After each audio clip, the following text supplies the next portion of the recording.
Welcome to Women in B2B Marketing, a show where CMOs, VPs of marketing, and all strong women leaders in B2B discuss their top tactics, strategies, and tips for building high-performing teams, leveraging trends, and ultimately rocking their marketing careers. Made by and for women, insightful for all. I'm your host and 15-year B2B marketer, Jane Serra. Let's dive in.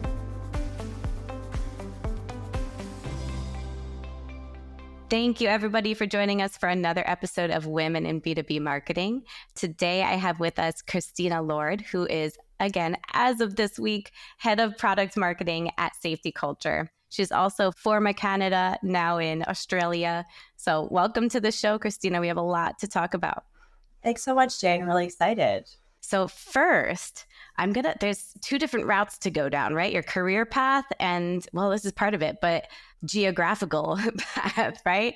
So you started in Canada and you can tell us your career in getting into product marketing. I'd love to hear that. And I'd also love to hear what brought you to Australia, and we'll go into that a little deeper too.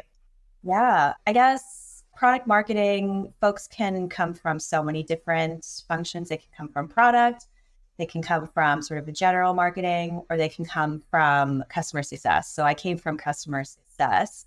I was working in Canada at Shopify on the Shopify Plus, which is the enterprise side of the business. I was working there in CS, and I think that gave me such a deep understanding of customers, which is like very core to what a product marketer does or needs to understand to be successful. And at that point, we didn't even have marketing for Shopify Plus. And so it was really service-led, and it was up to the CS team to communicate to their customers. And I had customers from Australia, from the UK, US, and Canada. It was very scrappy days, huge account list. And, one of the first things identified was like, oh, it'd be a really quick win if we could do some sort of like newsletter to tell people about the products that are updating, because at Shopify, they ship every day. So it was crazy overwhelming, and we kind of hacked together a bit of a newsletter, and I ran that and kind of continued, and it still lives on, which is pretty cool.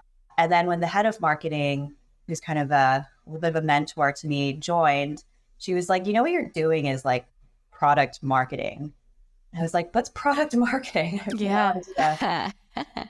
And it kind of just developed from there. I think I spent maybe a year on the product side of things. So bringing in that customer advocacy, that lens to being with the product team. And then I went into product marketing, which is just kind of this magical combination and all of my favorite things into one. You never learn about it in school, but it's kind of like the perfect thing for me. It's got the mix of the technical that I really like from product. It's got all the fun stuff of marketing that I really like, the storytelling. But you get to be super close to customers, and you have to be at the cross section. I'm just kind of a busybody. I like to know everything. So for me, it's like I'm just in the middle, and I love it. I love that. And it's so interesting. You point out you don't learn product marketing in school. There's so much when we went to school, like when I went to school, at least, it was like none of the stuff that we do now existed. So it was just totally different, those courses that existed. I recently spoke at a panel at my alma mater at Delphi University, and it was all about social, and the things they were talking about blew my mind, because when I was in their shoes, I knew nothing about this, like B2B versus B2C and D2C. Like they were using all the acronyms. I was like, good job at Delphi Marketing. Like, all these things. There's courses on it. I wonder if product marketing is a course. It should be at this point. There's like elements of it that I feel like exist in business school. I studied politics and sociology, so that was so cool. Not relevant. I mean, relevant in terms of like the way you think, but not relevant in terms of matter. Yeah. So I don't regret doing that at all. I think it was It's nice to be well-rounded and all that. Yes. But I think sometimes if you're in consulting, that's like got its relevance and understanding market fit and opportunity, TAM, etc. And if you do bits of marketing, it's relevant. But yeah, it is just like a mishmash. If there was a school that taught a product marketing course, that'd be awesome. I'd be very interested to read the syllabus on that. Right. And it's so true. People that are in product marketing now come from all over. You're so right. Like I just hired a product marketing manager, shout out to Ashley, on my team at work. And it was the first hire I made because instantly I'm like, this is going to make the most impact because it's a mix of a few different things. It's going to help our customers on board. It's going to get them to understand the product more and more product announcements. It works. It feeds into lead gen, it feeds into product. There's a roadmap. Like it's everywhere, right? So it's just key. It's wild. I mean, I know in Canada it felt newer because I had never heard of product marketing in like, I didn't even know when I started, maybe 2017, 2018. And you're like, let me check my resume. I forget dates too. So like last year, no, it's many years ago. Yeah, I know when I was hired by Canva, they were looking around the world for product marketers. And it was really hard to find that was right before the pandemic. So obviously things are changing. More people know what it is, but it's definitely continues to be a growing space. And product marketing is also different in every company. I've never seen it the same anywhere. It's kind of, you stretch to where you need to, and then you kind of pull back where you need to. So yeah, it's just very dynamic. That's so true, which my next question is probably not really answerable, if that's a word, because of what you just said, and it's different at every company. Yeah. But what do you think is key to a successful product marketing function? Are there any things that, like, no matter what company you're in, or for the most part, translate or transition from company to company that are just the core of a successful function? Yeah, I mean, you're right. It could be anything. It could have a market insights arm. It could have a really strong enablement arm. It could be way more technical, way more product, but it could even report into product. I've never reported into product. I've reported only into marketing and sales. And so even that just really changes the game. But for me, at the core, regardless of where you need to stretch, it's understanding the customer and being that advocate for customers. Again, like you could be heavily leaning into content. You could be heavily leaning into more sort of growth marketing. But at the core, it's who are the customers we're going after? How do we position and message against that? What are the personas? What are the who's the champion? Who's the decision maker? That's where product marketing is, I think, at its core, is really understanding that and then translating that to the business for shared understanding so that when we go to market, we're going to market consistently. Yeah. Well, can you tell us a little bit about SafetyCulture and what product marketing really means there and your responsibilities or projects you're really excited about? That'd be great to dive into. Yeah. So SafetyCulture, we're based out of Australia, but we have presence globally. We're a mobile-first workplace operations tool, really made for frontline teams. I think oftentimes a lot of tech is made for the folks at HQ, but we're really focused on how do we empower people in the front line. And if you think of the market opportunity, that's just huge. And so, whether you're on the shop floor, whether you're in manufacturing arm or up at HQ, we've got a tool that really surfaces knowledge and insights to help teams drive improvement in their business. And so with that, obviously, frontline teams could be split into so many different ways. And for us right now, we're at an interesting inflection point of really expanding our offering. I think, it was end of October. I don't think I know because we were working on this for about a year. End of October, we released, SafetyCulture 2.0, we call it, which is the new evolution of our platform. We started off as a checklist app, but now we have an e-commerce arm, a training arm, assets management, task management, and so much more. So it's just, I think, one of many evolutions you'll continue to see from the company, which is really exciting to be part of. It's kind of like, really, product marketing has a huge, huge role to play in communicating this, not just internally, because there's a whole internal, like, who are we now? Who is our audience? There's like that.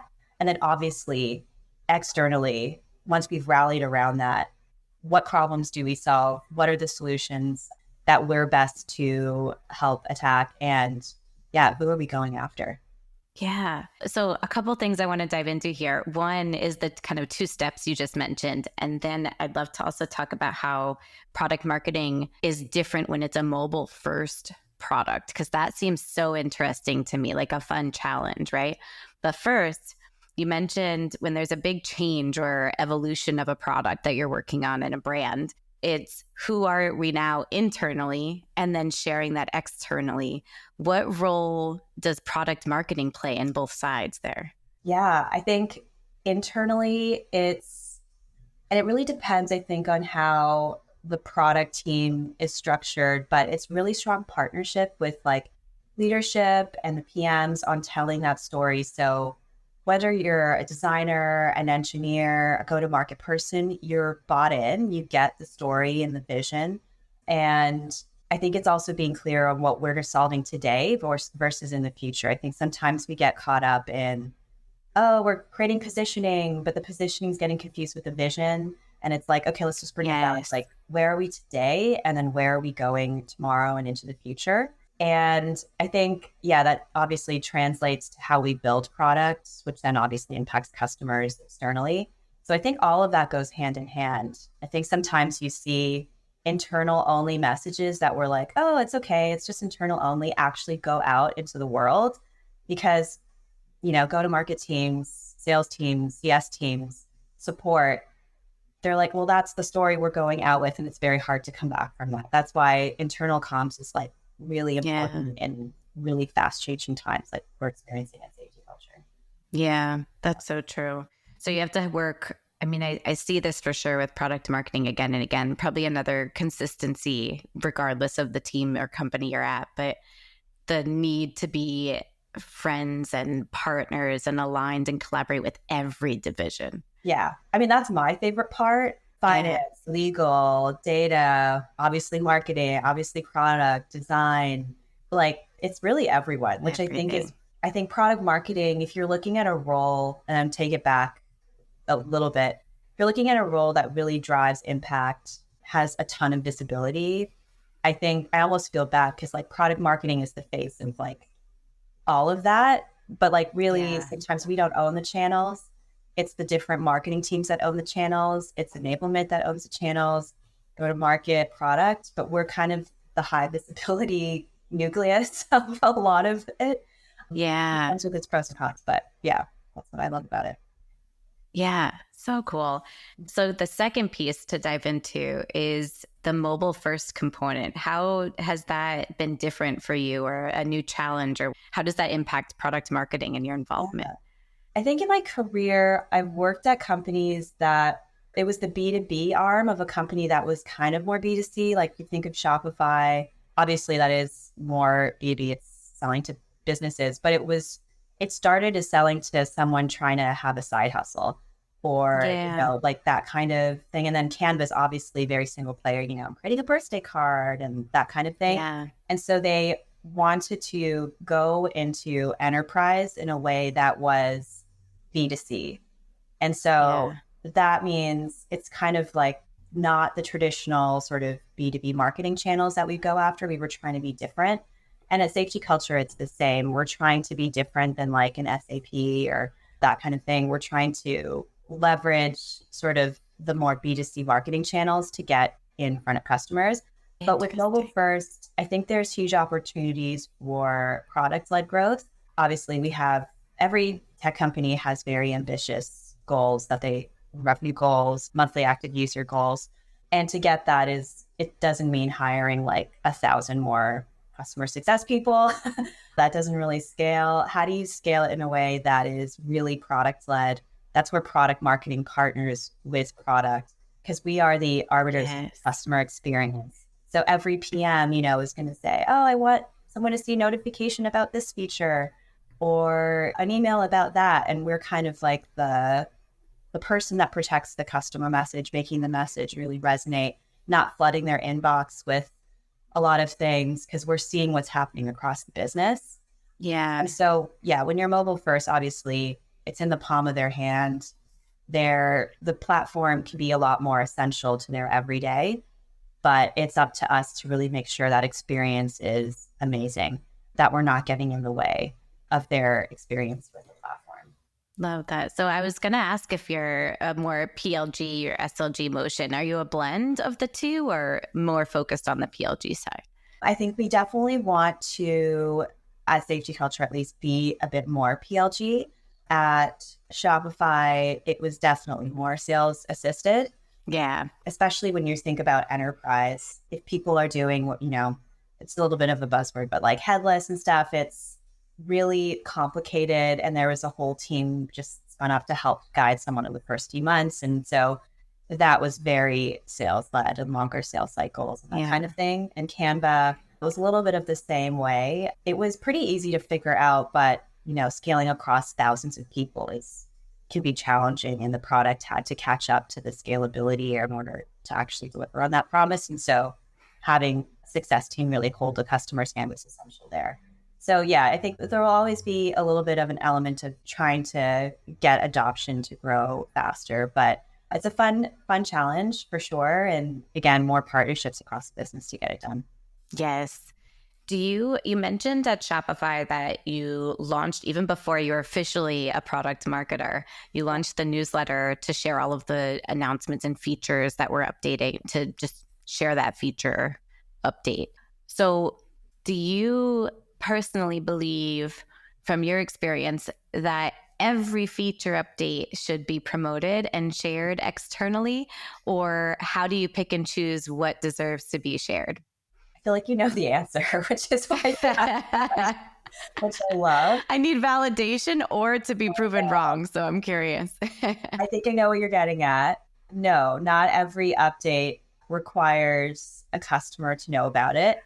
And Thank you. I think the way I've managed to get that done.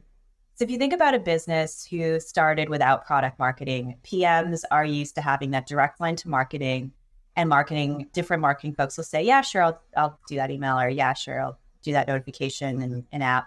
But I think when product marketing comes to the table, our main goal, I think, again, is to protect the customer, but then to drive alignment on when we message and when we don't. And so I think a key thing you could create as a result of that I've done at all three places, is a tiered framework. You're going to have your tier 1 launches. These are category creators. These are the things that are really going to move the needle. These are competitor differentiators. This is the thing we're going to probably talk about if we can on TechCrunch, these big updates. And then we have tier 2, which could be sort of major improvements to features that already exist. And we'll have tier 3, minor things that we probably should have had before, which requires a very different strategy. Yes. You don't want to be loud about something you should have had 2 years ago. It does not look good, but there's going to be an audience who needs to know. Customers who've been requesting this feature for a really long time. Then you'll have tier 4, bug fixes, nobody needs to know that. So I think, and this only works if you get PMs to agree and be super aligned on the details of the tiering system, because if marketing, just as with anything, tries to say this is the law, it's not going to go anywhere. You need to have the tiers, and then you need to sit with PMs, and as you release features, agree what tier each feature is. Sometimes PMs feel like marketing is just, there's not visibility there. I think you want to have a really good relationship with your PMs. That's one of the most important relationships you can have. And you have to have trust, visibility, alignment. So I found that to be massively helpful. Yes. Yeah. I love that approach. Just having it very clear and identifying and aligning across the teams. What is tier 1? What is tier 2? What is tier 3? Once you have that established, when a new feature update or a rollout comes out internally, do you then label each update as tier 1, tier 2, tier 3? Yes. We work again with so many teams. So we'll first sit with the PMs and kind of map that out. And then we'll have smaller releases coming out that maybe don't have as much visibility. We'll also sit with we have a team, the knowledge team, who create our support documentation. We'll tier it with them as well, get alignment, and then we'll work with the lifecycle team and then make sure they're across the tiers. Go to market also need to know what the tiers are as well. because it really defines the channels that you use. That's kind of the second layer is tier one has all of these channels. And it's not every launch is the same, but at least you have a starting point and you're not forgetting certain things. So if it's a tier one launch, we're going to do certification. We're going to do potentially new pitch decks. We're going to do all of these things. Tier four will probably, no one needs to know about a bug fix necessarily. We'll probably put it in Slack and that's fine. It's across so many different things. Tier one might require updates to T's and C's, like that kind of thing across the business, who needs to be looped in. So we don't forget that this is what we have to do. It doesn't have to be, we're starting from zero every time. We're starting from, we know this, like we have an understanding. What do we need to do? Great. And we can move fast. Yes. I love that. That's so smart. I'm writing that down to personally bring back to our team. Yeah. It's awesome. So just to get everybody aligned and have it like you're not, because how it can come off, right, with product and marketing is that marketing is just making up why this is getting prioritized and this is not, instead of both aligning on, okay, this feels like a big update to you. So much work went into it. This is huge internally for the foundation of our product, but externally it comes off as saying we didn't have this before. Like, and they're like, oh, okay, you're catching up. So it, like having that conversation and labeling it together sounds just so smart. I think everything we do, because we are so cross-functional, has to be like, I think stakeholder management is essential. Even if I'm doing positioning and messaging, I'm absolutely not doing it in a silo. It's based off of customers, but also what is product saying? I'll have product, go to market, finance, like all leadership in the room, and we're doing it together. I'm not just, because it will never go anywhere otherwise. That's perfect. So this is definitely a huge win, just strategy wise. Thank you for sharing. I'm curious, is there anything else in the product marketing world that you see bringing a lot of success, or that is kind of your go-to, that every team you come into has to be doing XYZ, or that you're just seeing works now? Because I mean, so much has changed, right, the last few years. So, I mean, if we think about what every product marketing team needs to be really good at, it's understanding the customer. So going to customer visits, listening to gong calls, Dovetail, if you use Dovetail, which I do, and really being close to the go-to-market teams because they're the voice of the customer. And anything that gets you closer to customer is always a good idea. And then if we kind of go all the way sort of to the other side, execution, I think, at least for me, I've worked in organizations that didn't have campaign managers, and oftentimes that sits with product marketing.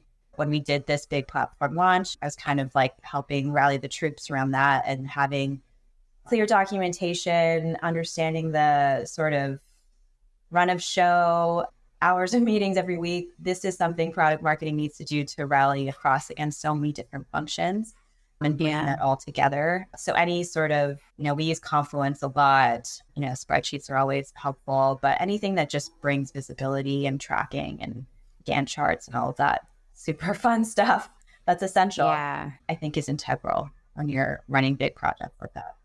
Do you think another key, I guess, skill or responsibility, but really it's also a skill set for a marketer that goes into product marketing, should they be very organized? Because there are so many things going on at the same time and so many teams you're working with. And you just mentioned like Jira or Confluence, right? Like having to have this documentation that you can share to each team. I think it's pretty important. Definitely. I think detail oriented, whether you're reviewing copy or reviewing, I remember for this big launch or a few launches, you always have to review video cuts. So you're doing commercials, and it's just like, you have to be thinking on all angles kind of all the time. Where are the ways that we could use this? Is this actually going to work? Is the product being represented in the right way? How will this play out in like a few months? How can we keep this a bit more evergreen, from collateral to marketing content to, again, anything internal? You have to be detail oriented and have the capability to understand the technicality of the product. Some products are more complicated than others. Canva was incredibly simple. Externally, Shopify is really complicated, and SafetyCulture somewhere in the middle. So, it really depends on the product, but I think absolutely detail oriented for sure. Yeah. How do you measure success within product marketing? There's probably layers of this, but curious what success look like to you. I think product marketing, at least in my experience, has always been tied to product goals.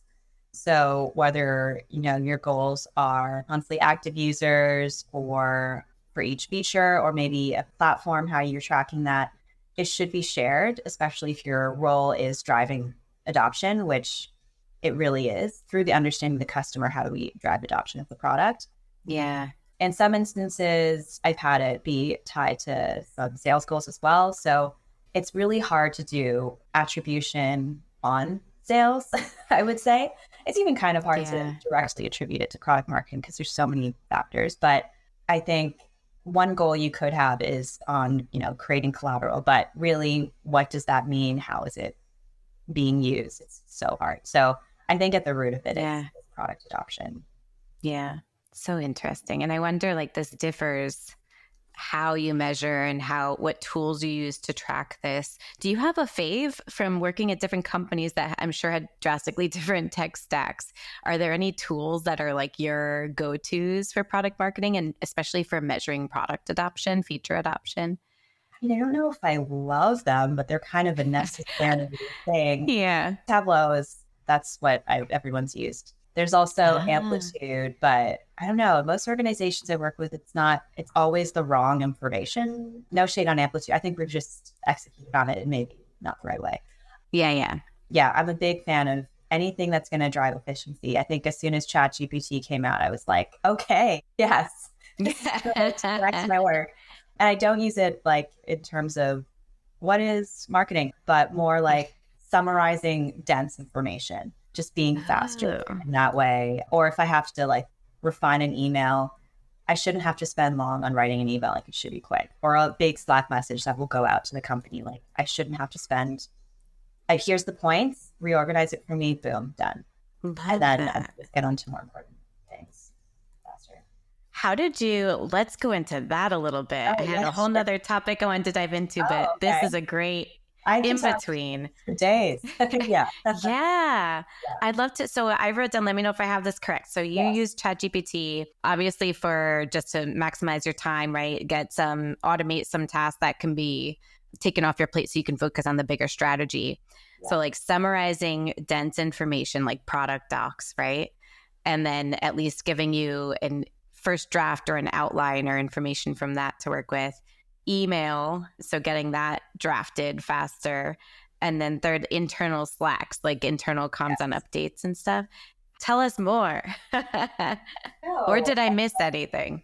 No, I think, it's less on product docs. I feel like product docs, if an engineer, manager, product manager is writing something, I think a PM should read the whole thing. There's going to be nuance that ChatGPT will not get, or a really key thing that maybe someone didn't think was important that should be absolutely highlighted. And so I would treat that. There's probably no shortcuts on docs like that.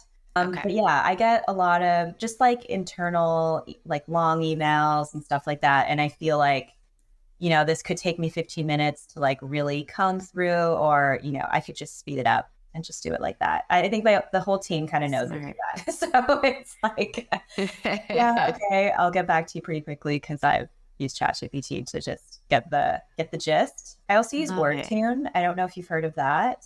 I haven't. What does that do? It's also AI powered, not content marketing wizard by trade, but definitely makes me sound like I'm a better writer than I am. It'll take what you have. It could make it more formal, make it more casual. A content marketer I really respect from Canva told me about it. And I'm like, genius, amazing. Yeah. I can get the gist of what we need to communicate, but sometimes you just need to think of what's that word. And yes, product marketers don't have time. So it's okay, it'll give me about 20 options of how to change it, make it more shorter, longer. Yeah, I love that. Ooh, I'm going to check that out. I'll try to find it and link it in show notes. Yeah, I highly recommend. Notion's great, Google Slides, Slack. Yeah. Very cool. Okay. I know we can have a whole episode on AI, but the next thing I want to dive into, we got a ton of gems on product marketing specifically. I'd love to dive into your personal journey, like where your career has taken you geographically from Canada to Australia. What got you interested in that and in just moving, how your experience has been. And then if we could get into some of the details, like how do you actually set up working in another country, visas that are needed, that kind of detail would be so cool to dive into. I really admire people who move countries without the safety net of a job. I did not do that. I had a job sponsor me. And so, depending on the sort of scalability of their mobility team, I think that really changes the game. So Canva's mobility team is fantastic. They have a whole program around hiring people internationally and bringing them to Australia. So they made the visa process super fast. I think if you're doing it independently, it can take like almost a year sometimes. But for them, it was like within weeks, they were able to get it done because they're super efficient. They are a tech darling as a SafetyCulture of Australia. So it was super quick that way. And I think they were looking for product marketers, again, around the world. And they only really started product marketing when I started. I was the first one. And I guess it was a bit challenging to find. They were starting again, Canva for Enterprise, which was the first foray into being seriously like multiplayer, going for those franchises, real estate, agencies, media. First time they were really doing that, and they felt like product marketing. That was the first marketing hire under that enterprise wing. And because I had experience at Shopify Plus, the enterprise side of that business, I think they felt I was a good fit. And so I joined. And it very quickly became all-encompassing enterprise marketing. So I had field marketer, content marketing, marketing operations. I had to choose the marketing tech stack. It was a wild ride, definitely expanded into more than just product marketing. But that's what I had wanted. I wanted to be more of a T-shaped marketer anyway, and just got thrown in. So that was pretty cool. And I've been in Australia sort of ever since. Cool. And how has the adjustment been like for you? I mean, do you have any family there, or I'd love to dive into the personal side too, right? Like, how do you make friends going into a new country? And was that exciting for you? Like, did you always know you wanted to go international, or this just kind of happened? It's so funny. I do have family here in Australia. Oh, cool. My mom's side. And I think as a kid, I probably came here to Sydney, Australia 3 times. I remember the last time I came, I was actually applying for a job at Shopify. And I remember I had to take a call at 3 a.m. because they were East Coast. And so it's kind of funny how it came full circle. But I remember walking when I was on vacation, walking in Bondi early morning. And I'm like, people live here? This is like, this is real. Coming from Canada, where most of the, year it's snowing, it was just wild to me. And everyone super outdoorsy. There's such a good work-life balance here. At some point, I did want to move, and the opportunity presents itself. And I think one thing I've done kind of throughout my year or my career is saying yes to a lot of things and always just putting my best foot forward. You'll get opportunities, I think, if you are always trying your best, always being kind, having good relationships with people. You'll be really surprised what comes out of that. So I was super lucky, still pinch myself that I live here. The novelty is not worn off. Even being here during the pandemic, I feel pretty lucky because even though it was hard to get in and out of the country, within Australia, the weather's good. The people are so friendly. It was challenging, but I know it would have been way more challenging in other places. So, Yeah. So cool. Yeah, it is so great. I mean, I live in Miami. The weather was such a plus during the pandemic, right? Because you could be outside the whole year, 2-3 years round. So same in Australia. That must have been a big plus. Yeah, getting fresh air and stuff. I think, Canada can get in Toronto at least, it can get quite cold. And so you'd be isolated and inside. It would be, I know my friends and family kind of went through it. And so, Yeah. Do you find, I'm curious about this in Australia specifically, because I just saw a post, I forget, I'm going to miss his last name, but his first name is Axel, but he's big in B2B, I think in Sydney, Australia, on LinkedIn. Okay. in the LinkedIn world, but they just hosted a B2B event there. And it seemed like there's a smaller group of B2B marketers and probably product marketers, which actually makes sense because you were saying that they sourced from other countries a lot. Have you seen that evolve or change or grow in the past few years in Australia? Yeah, the space is super small. I remember thinking, oh, Toronto's tech scene, super small. It's growing in Australia, but if you think about like the different sort of VC funds, like everyone is just a really small community. Everyone knows everyone, which makes it great. I think you can kind of like working with some of the same people or reach out to them. Yeah.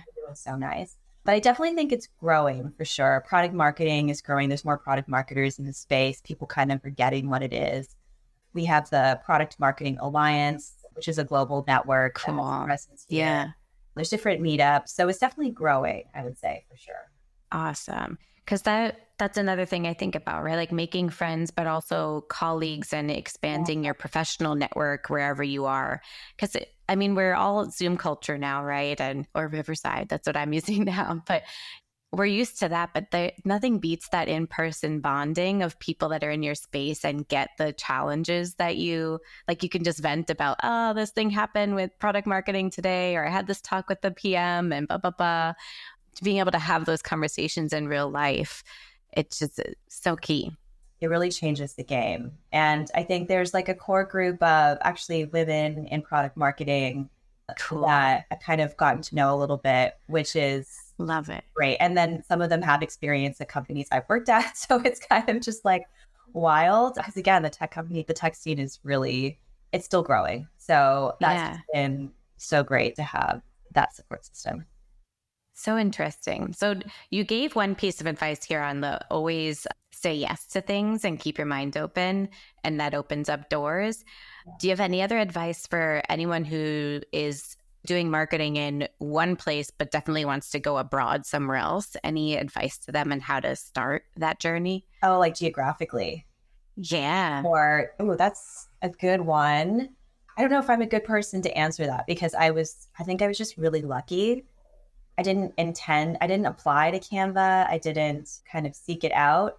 I had wanted to move to Australia with Shopify at the time, but it was just too early.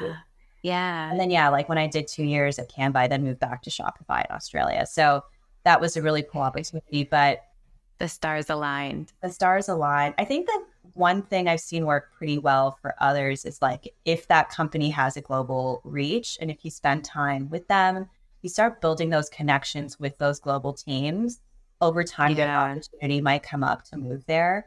And then that's just a lot easier. It's great for the career. It shows, I think, on the resume that you're able to build those global relationships. Yep. That's probably one of the easier ways to do it. I think sponsorship, at least I can't speak for other countries outside of Australia. You need to be a company that's accredited. They need to prove that they couldn't find anyone else in the country. It is a bit more difficult to do that. But yeah, I think if you're able to kind of wait for a company to sponsor you, it's definitely a lot easier than going at it without that. Because I know people who've done that, which is amazing. I think there's also a global talent visa where you can, depending on what sort of industries you're working in, like if you're in kind of finance or crypto or HR, you're able to get this global talent visa in Australia to get PR fairly quickly. And then you'll have the ability to choose a company which doesn't require sponsorship. So that's another avenue, but not one I pursue. Thank you. Yeah, that's good to share. Thank you. Yeah. There's one more thing that you mentioned when we were talking about this journey. You mentioned understanding the customer is number one. So no matter what company you're with, that's key for product marketing success. And you mentioned that in a couple of these positions, you were kind of number one of a new arm of the company, right? And starting a new division. So I'm curious, how do you go about understanding the customer when there are no customers to begin with? There's just prospects. Yeah. So like, for example, the enterprise arm of Canva, right? If there are no enterprise, where do you begin in finding out what they're looking for and understanding your future customer? Yeah, I mean, that's a good question. I think when I joined, the sales arm had sort of been around for a year. So there Okay. were some customers to draw from. And Cool. so it was definitely a smaller pool to get insights from. But I think insights develops and grows over time. So even if you gather it in January, it's going to continue changing in December. So you have to continue Yeah. to stay on top of it. So learn what you can early on. That can help shape what the product ends up looking like. Because oftentimes, at least in my experience, the enterprise offerings were service led. There was not that much that was different in the product. And it's really up to the Yeah. positioning and messaging to help pitch that difference. And so I think, yeah, gather what you can from what you're hearing on the ground. I think there's no substitution for it. And then, it'll grow over time. But if you're kind of listening to, from what I've kind of experienced, assumptions from leadership, it might not align, and they might be building Yes. something for an audience that might not exist, or, something like that. So I think there really is no substitution for actually listening to customers. And your positioning Yeah. grows over time. The go-to-market strategy evolves over time. So what it is today will look different than tomorrow, and that's okay. Yeah. And having that firsthand research from talking to customers or future customers, like whoever you're talking to and whatever research you're able to get, bringing that back. So it's not just your hunch that battles the exec's hunch. It's okay, but look what they actually want. So how do we meet in the middle here and bridge to position this the way that will speak to them? Yeah. And oftentimes the idea of doing this new arm of the product comes from actually hearing from sometimes investors saying like, oh, I know this. So there are pathways to get to the people that you want to know. And so it's almost like the cab before the cat, like customer advisory before you have one. They can be Yes. that kind of thing for you. Yeah, I feel like there's no substitute, really. That's so true. Well, I'm curious. We talked through a ton on the actual product marketing side and tangible advice that we can put to use. We talked through your personal journey. If you look back 10, 15 years ago to young Christina, Yeah. what would you say to her, knowing all that you know now? Oh, wow.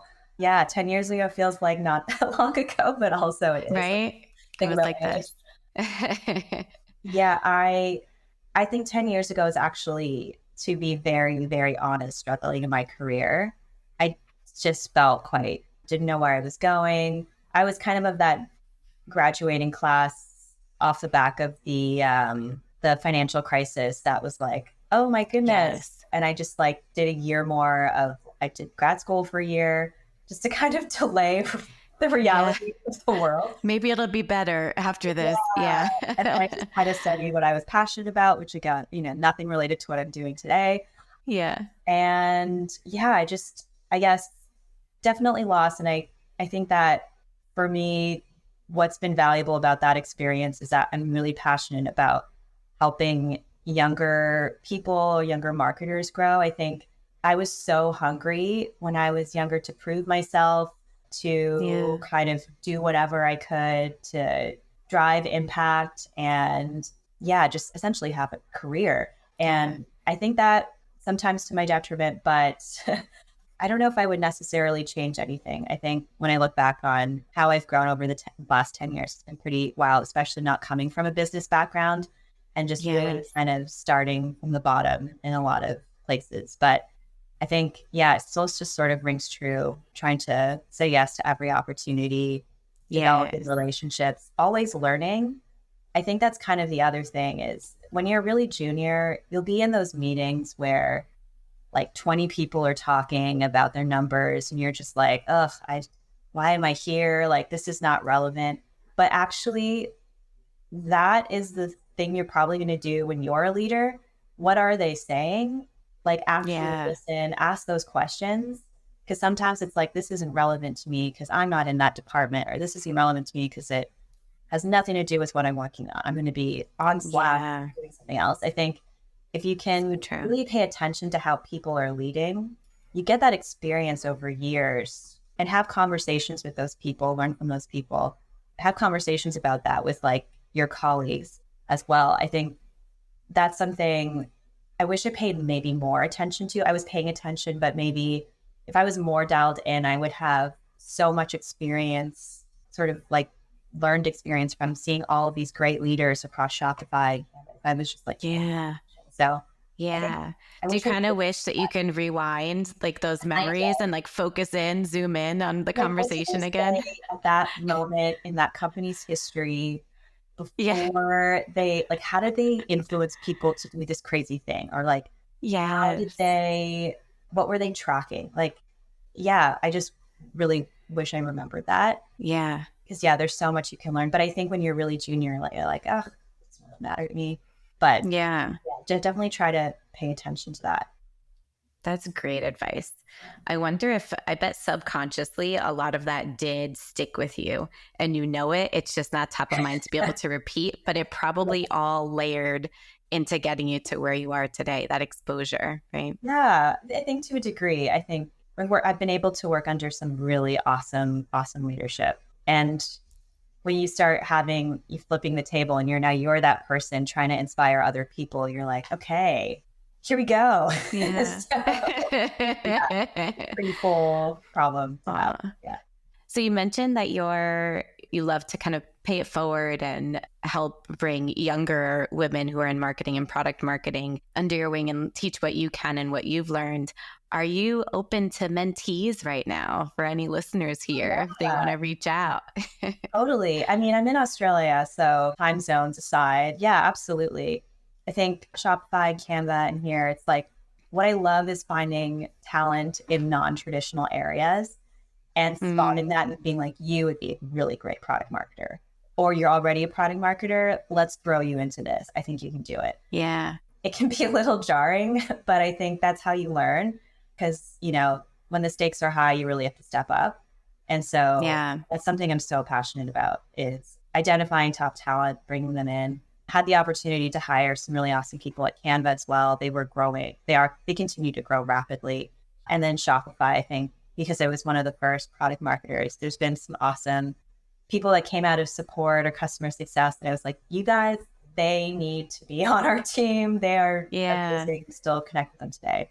And now they're very cool themselves. And that's just awesome. Yeah. Love that. Just seeing people grow and like knowing they deserve it and seeing them win. So cool. And then those people could be the leaders that you have in the future. You don't know. So you never know. You're so true. It's a very rewarding thing. And I think, yeah, it's important to kind of work with leadership, learn from leadership, but also the people on your level or under, like you gotta help raise other people up. That's so important. Yes. Yeah. Love it. So many words of wisdom. Thank you so much, Christina. And everyone, she's joining us on a Saturday morning in Australia. I so appreciate that you taking the time on your weekend to chat with us. Thank you. Thank you, Jane. And such a fun conversation. Thank you. Yay. Thank you. And thank you, everybody, for listening. If you liked the episode, share with a friend, review, rate. It helps us just get in front of more people. And the best place for anyone to reach out to you, Christina? LinkedIn, probably. Yeah. Yeah. Not on TikTok? No? LinkedIn? I'm a lurker. I'm not a poster. No. Yeah. Same. Yeah. Same. Well, thank you, everyone. We'll see you next time. Have a great day.